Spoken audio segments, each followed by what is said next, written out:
Chaque mois, nous avons une conférence ou une exposition en particulier. Et regardez, prenez l'écho du musée. Il est sur les tables où vous pouvez le trouver à l'entrée du restaurant. Et ça vous donnera tout le programme. Et j'espère que vous viendrez nombreux à chaque fois parce que c'est passionnant. Avant de commencer, je voudrais remercier nos hôtes, Viviane et Jérôme De Witt, qui nous accueillent dans ces lieux, et où le musée qui est derrière nous rappelle une certaine époque pour au moins ceux qui sont un peu blancs sur la tête, parce que la vie a évolué, et les conférences de ce type-là ont un lieu approprié pour justement avancer, entamer nos réflexions, entamer notre mémoire. Donc merci à vous. Je remercie Madame Perrin, pardon, pour son travail qu'elle a fait avant, puisqu'on s'est vu plusieurs fois.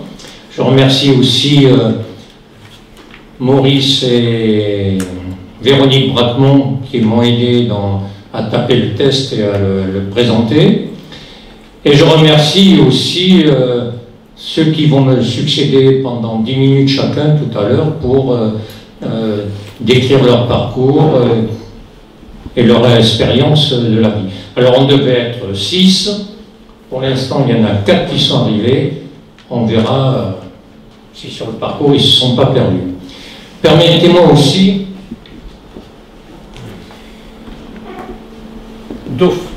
d'offrir cet outil au musée. Alors je vais vous poser une première question, il n'y a rien gagné hein, si vous répondez bon. À votre avis, à quoi cet outil, qui est forgé d'une seule pièce de fer, pouvait servir? Est-ce qu'il y a quelqu'un qui peut répondre à... Arracher les patates. Alors ce n'est pas un outil agricole. C'est pour piocher les murs. C'est pour les toits? Sur le toit? Sur le toit ou pas? Non. C'est sur le plancher des vaches. On dirait que c'est pour drainer les... pour faire du drainage. Non. Pour curer? Non. Gâcher.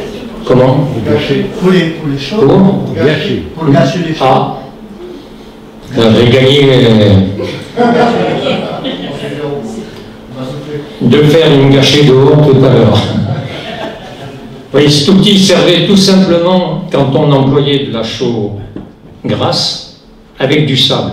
Avant que le ciment et toutes ces choses apparaissent, c'était tout simplement dans un aller-retour comme ça, la chaux se mélangeait pas très bien avec le sable, donc il fallait aplatir et après on ramenait dans ce mouvement, c'était la bétonnière de l'époque. Voilà. Merci en tout cas. Merci. Donc je le donne au musée.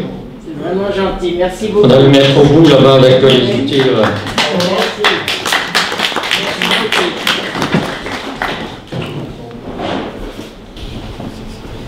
Alors la première, c'est un dénommé Savinien Lapointe qui était cordonnier à Paris, mais qui était de la région, il habitait Sens, et il est mort à Sucy. En 1848, il se porte candidat pour l'Assemblée nationale, dans le canton de Saint-Fargeau. Il étale dans son discours comment il voit les choses. Il était apparemment un socialiste, donc l'entraide, toutes ces choses-là que l'on peut développer dans un mouvement comme ça. Et à la fin de sa profession de foi, il y avait tout un public, il y a une personne qui se lève en... C'est pas possible que vous soyez cordonnier, bottier, avec le discours que vous avez, c'est pas possible. Alors notre ami Lapointe, il dit, bon, puisque c'est pas possible, je vais vous en faire la démonstration. Il a invité toute la salle, à la fin de la réunion, d'aller à la rencontre d'un cordonnier dans la commune, dans la ville de Saint-Fargeau. Il s'est mis à l'atelier, il y a un certain nombre de personnes qui l'ont suivi, et pendant 2 jours, il a fait une paire de chaussures. pour démontrer que... Et 152 ans plus tard, il y a un dénommé M. Possémé, qui est vivant, hein, encore, il est plus jeune que moi, qui après, il est maçon, et à la fin de son tour de France, il a créé une entreprise avec d'autres métiers comme charpentier, couvreur, tailleur de pierre. Son entreprise a prospéré, ils ont été 50, ils sont aujourd'hui, mais c'est son fils qui a repris, ils sont 100 personnes, et il est devenu président de l'Union nationale de la maçonnerie. Et au cours d'une assemblée, les successions se sont présentées, et lui il dit, la succession dans mon entreprise, c'est mon fils qui la fera, mais il fera un apprentissage de maçon, et il fera un tour de France avant de me succéder. Là aussi, dans la salle, il y a eu discours, comment ça se fait, c'est pas possible, c'est pas comme ça qu'on fait, tout ça. Alors, c'est pour dire, ces choses-là perdurent dans le temps, toujours séparer l'intellectuel avec le manuel. Alors que, on va le voir dans le déroulement, c'est pas comme ça. Ça continue à se passer comme ça, mais c'est un peu dommage.